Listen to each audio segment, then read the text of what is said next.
नाजरीन, बिजली के बिल क्यों ज़्यादा आते हैं ये तो आपने देख लिया। एक वो तबका है जो मईशत चलाता है, रोज़गार के मौके पैदा करता है। कराची की बिजनेस कम्युनिटी की बात करें तो फ्यूल प्राइसेस ज़्यादा होने और जो हुकूमती दावे थे कि हम कीमतें कम करेंगे और अल्टरनेटिव बिजली की तरफ ना जाने पर वो क्या कहते हैं वो भी जान लें।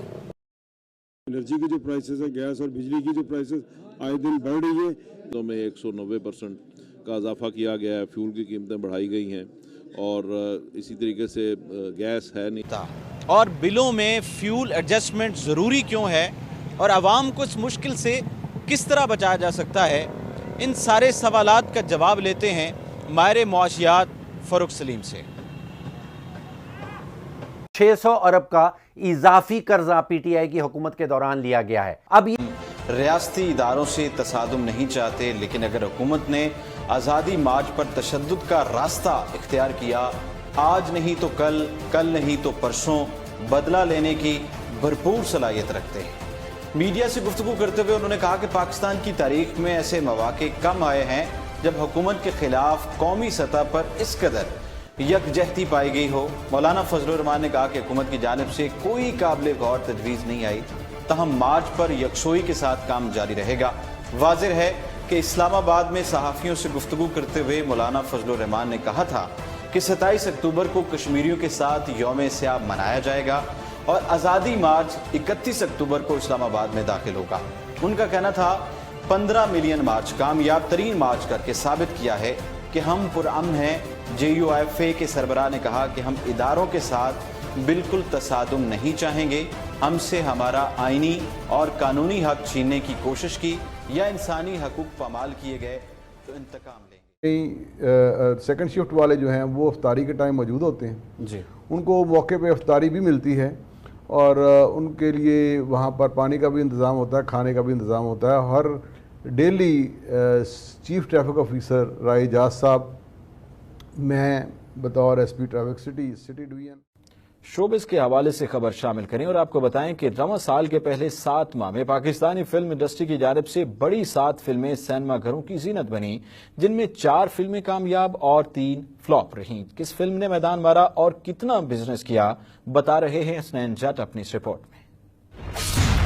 फिल्म इंडस्ट्री के मारूफ अदाकार वहीद मुराद के मदा आज उनकी 79वीं सालगिरह मना रहे। 30 जुलाई और 31 जुलाई की दरमियानी शब वादी नीलम के पास भी जो है वो क्लस्टर बम का इस्तेमाल किया गया। शेलिंग के दौरान 9 शहरी जख्मी हुए, 2 शहीद हुए, जिनमें एक बच्चा भी शामिल था। उसके बाद भारत को क्या हुआ? वजीर कानून पंजाब राना सनाउल्लाह का कहना है कि रियासत के अंदर रियासत क्या होती है। अपने साबिक वजीर आजम को 9 अक्टूबर को फिर तलब कर लिया। अदालत का कहना है कि अगली पेशी में नवाज शरीफ का मुकदमा अलग कर दिया जाएगा। और मैं हूं उमर खताब। हेडलाइंस आपने जानी, मजीद बाखबर रहने के लिए आप देखते रहिए कोहिनूर न्यूज। उमर खताब भट्टू साहब की तरह चलेंगे। अच्छा आबिद साहब, वाकया ही इंडिया अब कुछ नहीं कर सकता, ये सिर्फ बढ़ के मार सकते हैं। और जहां तक बात है पाकिस्तान की, पाकिस्तान और इंडिया के दरमियान जो कशीदगी है उसका सबसे ज्यादा नुकसान और सबसे ज्यादा जो असरअंदाज होती है ये कशीदगी जो है वो वहां की अकलियत है, खास तौर पर मुसलमान है। सारा गुस्सा जो है इंडिया की तरफ से वो निकाला जाता है मुसलमानों पर। आप बीजेपी की जो मुखालिफ पार्टी है उसके एक रहनुमा ने कहा है कि अगर बीजेपी की जो सियासत है उसमें से अगर आप मुसलमान, पाकिस्तान और दहशतगर्दी के जो अल्फाज हैं उनको निकाल दें तो उनकी सियासत जो है वो खत्म हो जाएगी। वहां पर होता क्या है कि वहां पर जो गुजरात है, जूनागढ़ उनकी रियासत है, वहां पर बल्दिया के जरिए एक इकदाम उठाया गया है कि वहां पर जो अंडा और गोश्त से जो बनी चीजें हैं वो आप किसी भी शॉप पे डिस्प्ले नहीं कर सकते। अच्छा, लॉजिक ये है कि वो वहां के जो रहने वाले हैं उनके जज्बात मजरू होते हैं।